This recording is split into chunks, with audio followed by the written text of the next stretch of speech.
সাহস থাকলে নাম প্রকাশ করুন। বিচার বিভাগের সাথে যারা আছেন, আমি জামায়াত ইসলামীর পক্ষ থেকে তাদের কাছে দৃষ্টি আকর্ষণ করব, একটা জুডিশিয়াল ইনকোয়ারির ব্যাপারে আপনারা পদক্ষেপ গ্রহণ করুন। পরিশেষে একটা কথা বলে আমরা মিছিলে যাব, সে কথাটা হলো ক্ষমতাসীন সরকার বিএনপি রাজনীতিতে আমরা দীর্ঘকাল একসাথে পথ চলেছি, ফ্যাসিবাদ বিরোধী আন্দোলনে আমরা একসাথে ছিলাম। জুলাইয়ের যে চেতনা, গণতন্ত্রের যে চেতনা, একটা নির্বাচিত সরকারের কাজই হলো আপনি জনপ্রতিনিধি যারা নির্বাচিত তাদেরকে যে আপনি দেশ চালাবেন। শুরু থেকেই আপনি কিন্তু সেই গণতন্ত্রের পথে হাঁটতে পারলেন। কর্তৃত্ববাদী সরকার বিরুদ্ধে যেসব কারণে আমরা আন্দোলন করেছি, আপনি নির্বাচিত হয়েই 6টি city corporation according to our constitution এখানে আপনি নির্বাচিত প্রতিনিধিদের কাজ করবেন। তো প্রশাসক ছিল, এমন না যে ওটা শূন্য ছিল। তো প্রশাসক থাকার পরে আপনি আর একটা দলীয় লোক কেন নিয়োগ করলেন? আপনি নির্বাচন দিয়ে দিতে পারতেন। এটাই ডেমোক্রেসি, এটাই জুলাইয়ের চেতনা। এরপরে একের পর এক রদ বদল, এটা সেটা। 12 তারিখে পার্লামেন্টের সেশন শুরু হবে, এখন অধিবেশন হয়ে পারল না। ট্রেজারি বেঞ্চ এবং অপোজিশনের সাথে কোনো বৈঠক হলো না। সংসদ অধিবেশন শুরুর আগে সব জায়গায় পরিবর্তন, রদ বদল, দলীয় লোক শেষ করার এই প্রবণতা তো আমাদের দিকের কর্তৃত্ববাদী সরকার কথাই বলি। একটু সংযত হন। 5ই আগস্ট কিন্তু আমাদের অনেক শিক্ষা দিয়ে গেছে। সংখ্যাগরিষ্ঠতা, ক্ষমতার দাম্ভিকতা, অহংকার, কর্তৃত্ববাদী মনোভাবের কি পরিণতি হয় 5ই আগস্ট সকলকে শিক্ষা দিয়ে। এই জন্য ব্যস্ত হওয়ার দরকার নেই। নির্বাচিত সরকার, নির্বাচিত প্রতিনিধিরাই দেশ চালাবে। প্রশাসনিক পরিবর্তন আপনি করতেই পারেন, কিন্তু একটা সরকার গঠন হয়েছে, পার্লামেন্টের সেশনে আসেন। জুলাই সনদকে আপনি এড়িয়ে যাচ্ছেন, যে জুলাই সনদে বিএনপি সহ আমরা সবাই স্বাক্ষর করেছি।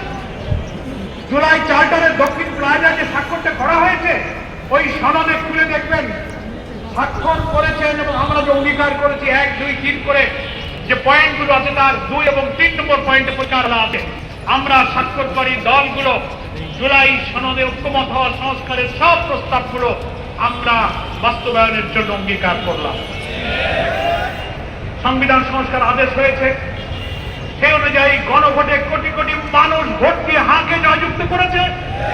আপনি সেই গণভোটকে উপেক্ষা করার জন্য কৌশলের আশ্রয় নিয়ে আদালতে রিট করে আপনি আদালতের গাড়ি বন্দুক রেখে জনগণের রায়কে আপনি ফায়ার করার চেষ্টা করছেন।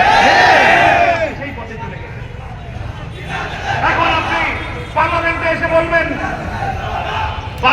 এসে বলবেন ব্যাপারটা সাবজুডিস, তাই এখন আর আলোচনা হবে না, জুলাই সনদকে আপনি ঝুলিয়ে দেবেন।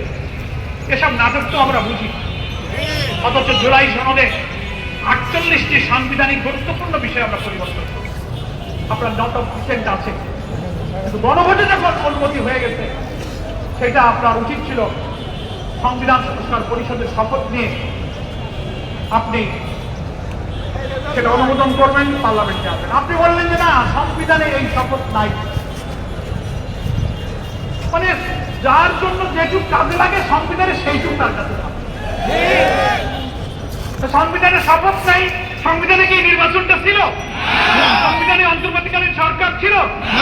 আপনি কেন ওই অন্তর্বর্তীকালীন নির্বাচন সংবিধানেই যদি না থাকে, তা যদি না করেন, তো আপনার গণভোট যদি বাতিল করতে রিট করেন, তাহলে পার্লামেন্টেও কি একই দশা হয়। এইসব কথা বলে একটা জগাখিচুড়ি করার দরকার নেই। আপনারা সংবিধান সংস্কার পরিষদের শপথ নেন, জুলাই সনদকে বাস্তবায়ন করুন। সারা দুনিয়া দেখেছে জুলাই সনদের স্বাক্ষরকারী দলগুলো, এবং সেখানে অঙ্গীকার নামার 3 নম্বর পয়েন্টেই সম্ভবত আছে যে এর বিরুদ্ধে, জুলাই সনদের বিরুদ্ধে আদালতে কোনো অভিযোগ উত্থাপন করা যাবে না, সেটাও ওখানে বলা। অথচ আপনারা পরোক্ষভাবে আদালতকে এবং একটা পার্টিকে লাগিয়ে দিয়ে আপনারা সেই খেলা খেলে আপনারা এই জুলাই সনদটাকে ঝুলিয়ে দিতে চান। জুডিশিয়ারির উপরে রাষ্ট্র এবং সরকারের এই নিয়ন্ত্রণ, এটা আগেও দেখেছি, সেই জায়গা থেকে সরার জন্যই তো আমরা এত সংস্কার করি। জুডিশিয়ারিকে করেছি, কনস্টিটিউশনে করেছি, সিভিল অ্যাডমিনিস্ট্রেশনে করেছি, পুলিশ অ্যাডমিনিস্ট্রেশন করেছি। সেগুলো এখন আমরা এড়িয়ে গিয়ে আপনারা মনে হয় পার্লামেন্টে গিয়ে যা ইচ্ছা তাই সংখ্যাগরিষ্ঠতা জয় করতে চান। তা যদি করতে চান, সেটার পরিণতি কিন্তু ভালো হবে না।